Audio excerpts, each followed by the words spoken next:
Today, I will cook spinach with potato.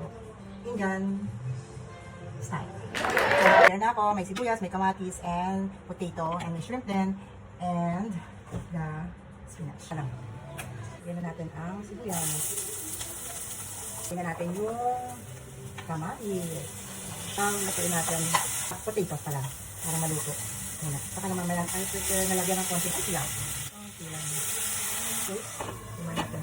Mas mabilis ito. Lagyan na natin yung ating shrimp. So, turmeric. Chili. Pero, it was good.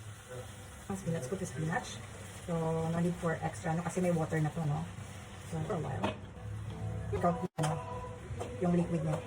Isang coriander pala. So, we call it Baji. Thanks for watching!